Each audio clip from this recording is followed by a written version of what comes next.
Okay, hordoftoota chaanaalaa Carcar Barcaadhaa akkam jirtanii?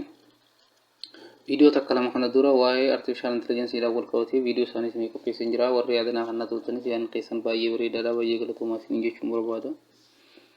Warreen chaanaala keenyaafis haaraa taatanis chaanaala keenyaa miseensotaa subscribe, comment, like, share godhaa isiniin jenna.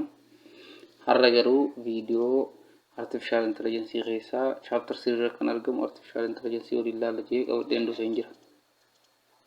Kanaaf na hordofaa isiniin jaa. Okay, artificial intelligence keessatti artificial intelligence maal akka ta'e waliin ilaalla. Emerging technology keessatti. Let us start our today's class. What is artificial intelligence? Artificial intelligence maal? These artificial intelligences comes from two words. Artificial and intelligences. Artificial gaafa jennu maali? Intelligence gaafa jennu maali? Artificial are defined as a man-made. Wanti namaan hojjetame yookiin ilma namaatiin hojjetame tokko maal jedhama? Artificial jedhama. Intelligence jechuun garuu thinking power, ability to thinking powers isa jennuunidha.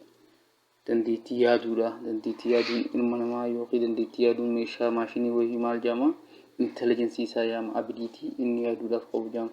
So the composite of these two words artificial intelligence means man-made thinking powers, man-made ability to learn and solve problems. Wanta namaan hojjetame ta'ee rakkoo furuu kan danda'u akkasumattis wanta namaan hojjetame ta'ee dandeettii yaaduu kan qabaatu maal jedhama? Artificial intelligence jedhama jechuudha. Artificial intelligence are the branches of computer science by which we can create intelligent machines. Branchii yookiin damee computer science ta'ee we can create intelligent machines. Maashinii intelligent ta'e, maashinii dandeettii yaaduu qabu yookiin rakkoo wayiif dandeettii furuu qabu jechuudha. Akka ilma namaatitti like humans, thinking like humans akka ilma namaatti kan yaadu akkasumatti illee ability to make decision kan qabaatu maashiniin akkanaaf maal jedhama? Artificial intelligence jedhama jechuudha. Artificial intelligence jedhama.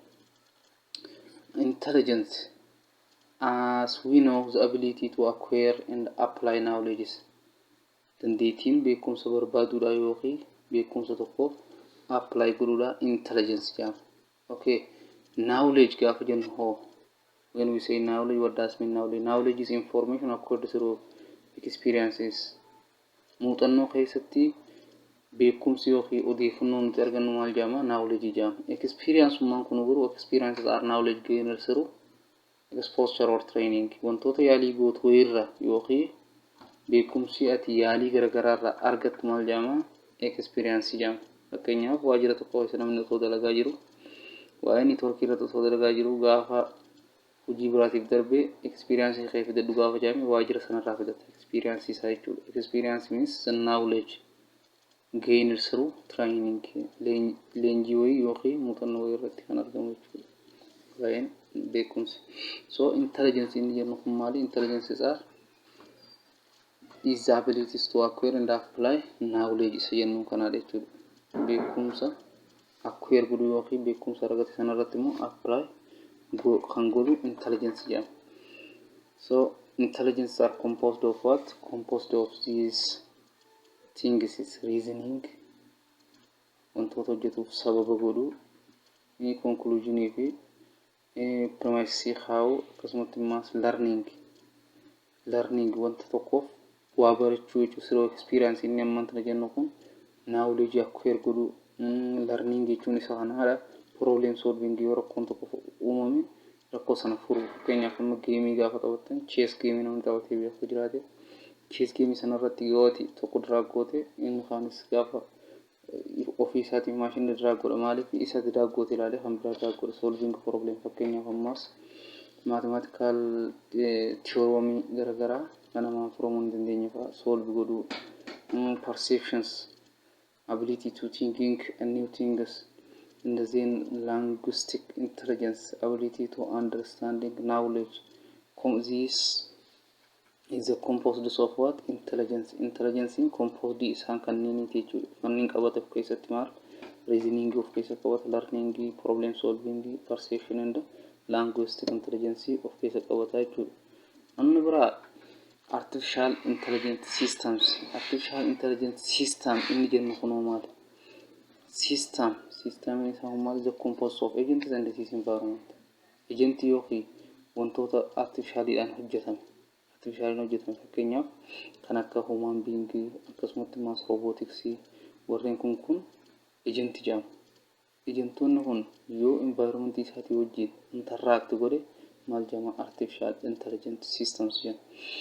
Is anything that can perceive this environment through sensors and act upon that environment through effectors. Namni yookiin robotiksiin yookiin maashinni artificial intelligence kan hojjetame environment isaarraa daataalee garaagaraa gara sensorii ijaan haa ta'u, gurraan haa ta'u, keyboardin haa ta'u, akkasumatti wantoota sensor jedhamaniin yoo daataa fudhatate walitti qabamiinsi isaan kan inni maal jedhama? Artificial intelligence systems jedhama jechuudha. Artificial intelligence systems jedhama. Okay, machine perception is the ability to use inputs from sensors. Machine perception gaafa jennu maali? Machine perception is the ability to use inputs from sensor. Sensor inni jedhamu maali? Sensor is the device that used to input data from environment. Fakkeenyaaf keyboard haa ta'u, kaameraa haa ta'u, mikraafoonii haa ta'u, wantoonni kana hundi sensor yoo nama qaama miiraa, ija, gurra, harka warreen akkana, ija, gurra warreen akkana maal jedhamu? Qaamota miiraa jedhamu, sensaroota warreen jedhamanidha. Garuu maashinaafis daataa galchuudhaaf inni tajaajilu maal jedhama? Sensor yookiin input device warreen jedhamu san machine. Okay, computer vision gaafa jennu computer vision gaafa jennu hoo maali haa jennu? Computer vision gaafa jennu high profile examples of artificial intelligence includes autonomous vehicles. Autonomous vehicles jechuun makiina geejjiba yookiin namaan maletti kan socho'u. Kanneen akka drone, self driving cars warreen kunniin autonomous vehicles jedhamu. Medical diagnosis, meeshaaleen medikaala garaagaraa, creating artii, wantoonni artii garaagaraa ittiin hojjetan, akkasumatti maas playing games, mathematical theorem proving warreen akkanaaf maali? Computer visionidhaan maashiniin algoritmii isaa hojjetame jechuudha. Computer visionidhaan hojjetame. Okay, akka garaagarummaa machine learning fi artificial intelligence yoo kanaan confused hin taane konseptii isaa asirra xiqqoo haa hin jira. Machine learning gaafa jedhamu maali? The fundamental concepts of artificial intelligence research since the fields of interpretation is the study of computer algorithms that improves automatical through experience. Inni kuni damee artificial intelligence keessaa ta'e maali? Damee artificial intelligence keessaa ta'e algoritmii rakkoo tokko furuudhaaf barbaachisu create kan godhudha. Algoritmii gaafa jennu step to step solving problems, step dhaan akkaataa ittiin ways of solving problem jechuudha. Akkaataa ittiin rakkoo tokko furuu sana kan qopheessudha. Algoritmii wantoota sana qopheessudha jechuudha. Namicha Arthur Samuels 1951 kan jedhamu kanaatu jecha machine learning yoo kana qopheesse jechuudha. Machine learning is advanced form of artificial intelligence. Artificial intelligence is advanced inni ta'e isa machine learning jennu kanaadha jechuudha. Inni advanced ta'e jechuudha machine learning artificial intelligence keessa. Ammallee neural network inni jedhamu jira. Neural network kun maali? Is a biological inspired network that extracts features from data in hierarchical fashions. Inni kun deep learning jedhama. Deep learning. These deep learnings are a neural network. Neural network inni kun. Neural network jechuun akkuma machine learning kan advanced forms of artificial intelligence ta'e maal kan godhu jechuudha that is used to extract features from data in hierarchical fashions.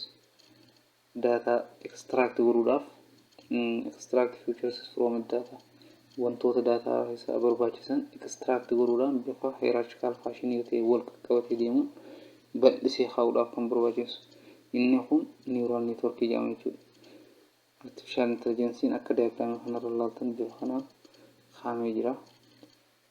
Okay, another ones are needs for artificial intelligence. How we need artificial intelligence? Maaliif artificial intelligence kana barbaanne kajula. Artificial intelligence kana maaliif barbaanne to create is expert systems. Expert system tokko. Expert system jechuun exabitis intelligent behaviors. Intelligent behavior dandeettii yaadu yookiin waan tokko furuudha kan qabaatu.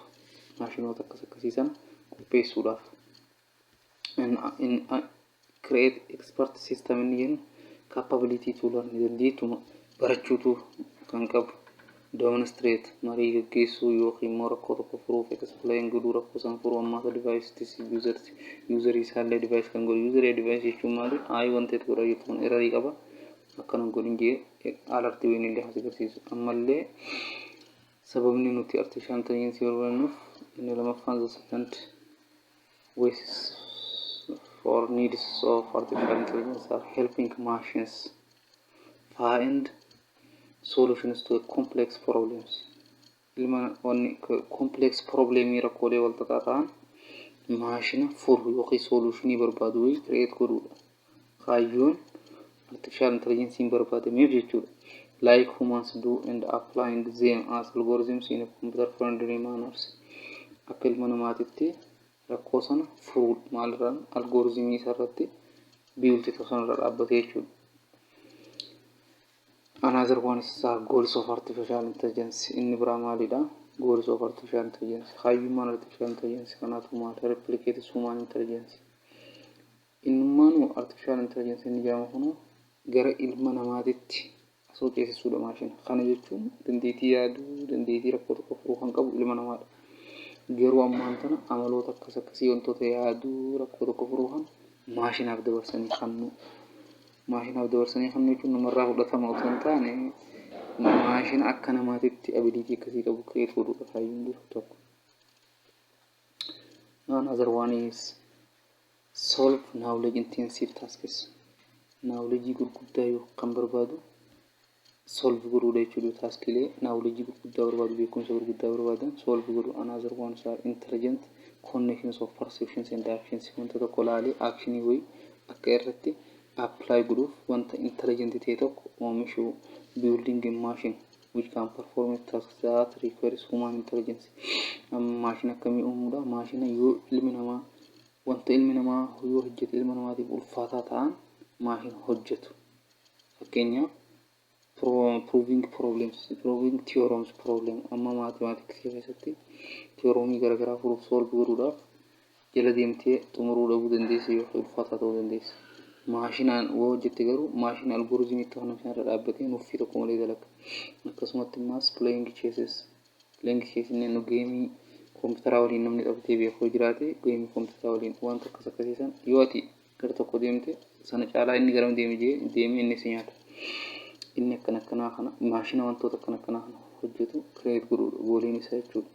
Plan some surgical operations wantoota gartee medical diagnosis keessatti akkasumas health care keessatti wantoonni nu tajaajilan kan akkasii surgical operation faadhaaf meeshaalee tajaajilan build godhuudha. Akkasumas mal driving cars in traffic bootaalee tiraafikaa rakkoo makiinaatti baay'eetutti rakkoon tiraafikaa kan uumamneef nu gargaara. Inni biraa maali? Qallallu creating some systems which can exhibit intelligent behavior, learn new things by itself and demonstrate, explain and can devices to its users. Wantoota kana uumuudhaaf wanni nu barbaachisu jira. What comprises to artificial intelligence or disciplines of artificial intelligence warreen jedhaman jiran walirratti daddabalamanii maal kan uumu jechuudha. Maashinoota exhibit intelligent behaviors agar wanni nama dandeettii yaaduudhaa qabu kan ittiin uumamu jiru. Fakkeenyaaf wantoonni kana dura isteetitti ibsi tokko jira isa kan isin argisiisu. Artificial intelligence is not just a part of computer science. Isa computer science branch computer science jennee ture jalqaba yoo yaadatta branch computer science qofa miti jechuu dandeenya. Maaliif jenna artificial intelligence are the composed of the composed of different parts of different field or different parts of knowledge. Wantoota knowledge garagaraa yookiin fiildiilee barumsaa garagaraa irraa kan dhufanidha.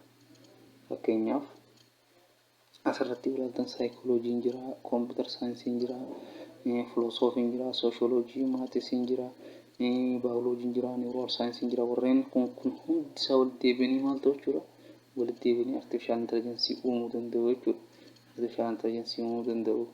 Yoo kanneen hundi walitti dabalamu ta'e artificial intelligence jennu. Because of this artificial intelligence are not only the branches of computer science. Damee computer science qofa hin jennu. Sababa kanaati jechuudha. Okay, another ones are advantages and disadvantages of artificial intelligence. Advantage and disadvantage artificial intelligence yoo ilaallu advantage qaba. Advantage in isaa maali? Artificial intelligence maashinoonni artificial intelligence dhahuun high accuracy within a few hours. High accuracy. Accuracy means free from any errors jechuudha. Free from any errors ta'e within a few hours. Maaliif within few hours jetti? These words are what? Describes what? Wanti uumama hin taane ilma namaatiin create takka at least yoo xiqqaate error takka illee taatu inuma qabdi. Sababa kanaa maaliif jedhama? Within a few hours jedhama. High speed machine artificial intelligence dha. Saffisa guddaa qaba. Akkasumatti immas high reliability. Reliability dha useful for a risk area. For a risk area kan jedhamu maali? Ilmi namaa yoo dhaqe danger kan ilma namaatiif ta'u machine amma robotics yoo hojjetame ilmi namaa bakka sana yoo dhaqe kan miidhamu yookiin kan waa ta'u yoo robotiksii sana ergine robotiksii sana wanta sana perform gootee akka feeteen hojjettee deebiti. Kanaaf useful for risk area jedhama. Digital assistance gargaarsa tajaajiloota garaagaraa digital irratti kennu. Inni biraa maali? Disadvantages. Next one is about disadvantages of artificial intelligence. Disadvantage maalii qaba inni kun? High cost to implement. Maali implement godhuudhaaf yookiin install system kana hojjechuudhaaf maali gatii guddaa nu gaafata. Can't think about out of the box. Okay, what these words can be explained here. Maal jechuu barbaade bakka kanatti can't think out of box. Sanduuqa alatti ni yaadu. Kana jechuun maali? Wanta haameef sana, wanta schedule godhameef sana alatti sana ala darbee hin yaadu jechuudha. Sababa kanaa maal jedhama?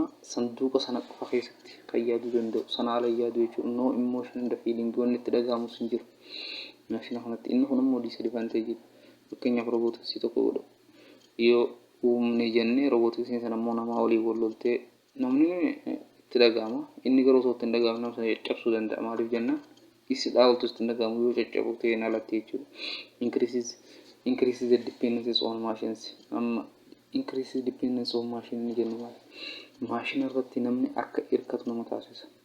Fakkeenyaaf asuma taa'ee bishaan naa fidanii asuma taa'ee deemee wanta barbaadan asuma yoo naa dhufate machine dependency tuumama. Machine dependency machine warra hirkattee hojii dhiisuu yookiin waan biraa dhiisuu jechuudha. Inni kun maal jedhama? Machine dependency jedhama jechuudha. Ammallee no original creativity. Wanti namaan waaqaan hin uumamne waan ta'eef maal jedhama? Original creativity miti. Because of this is said to be artificial.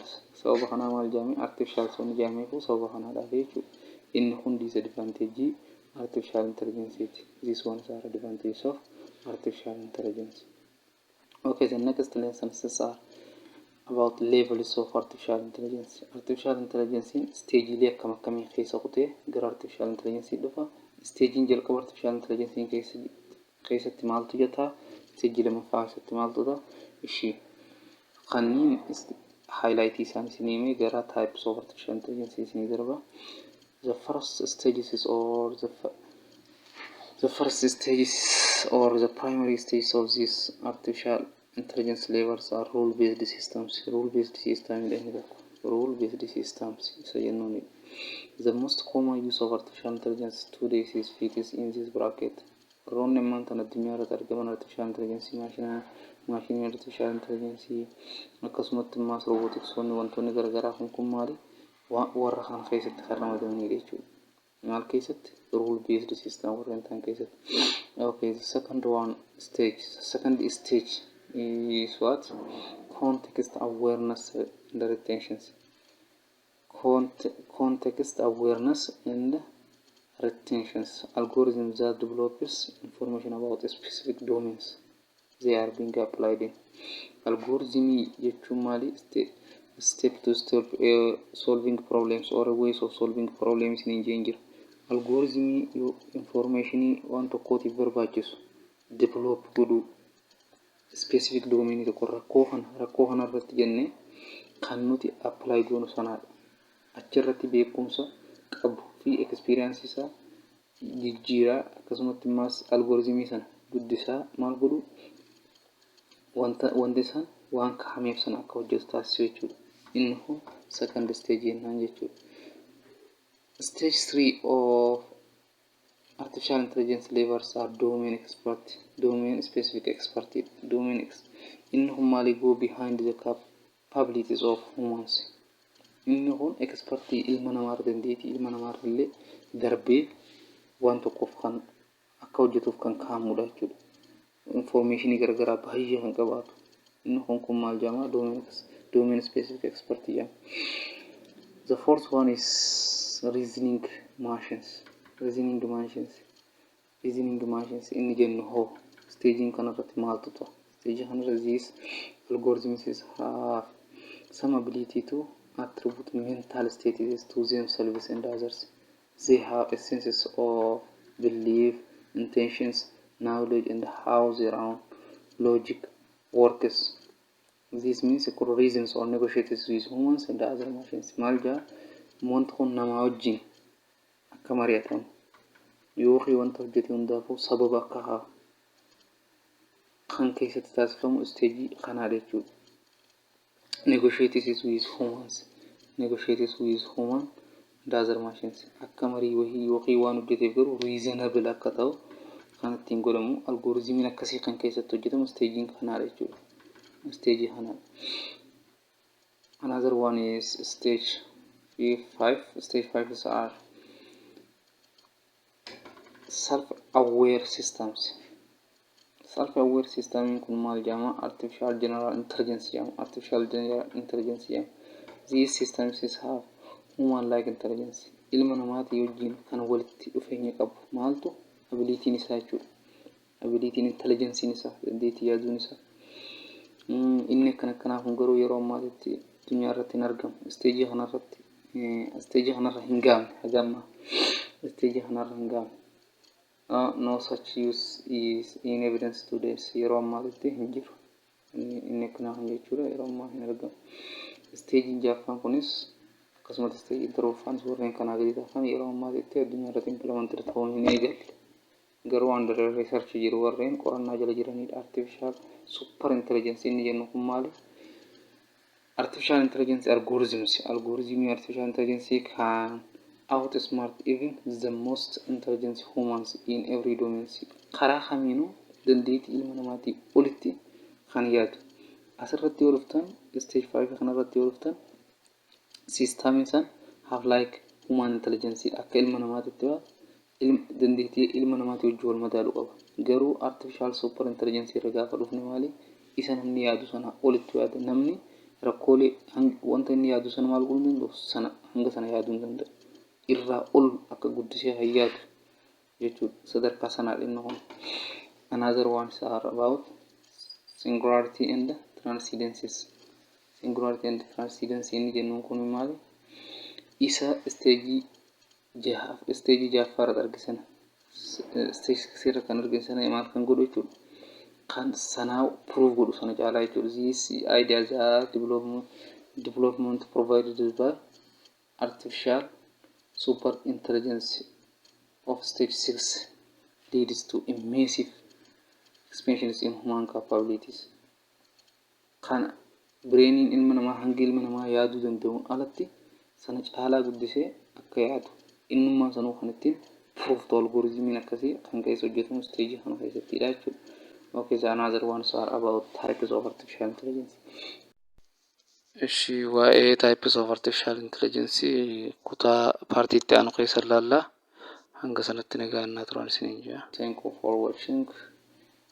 Namni miseensa chaanala keenyaa hin ta'in illee subscribe nuuf godhaa, share, comment, like godhaa.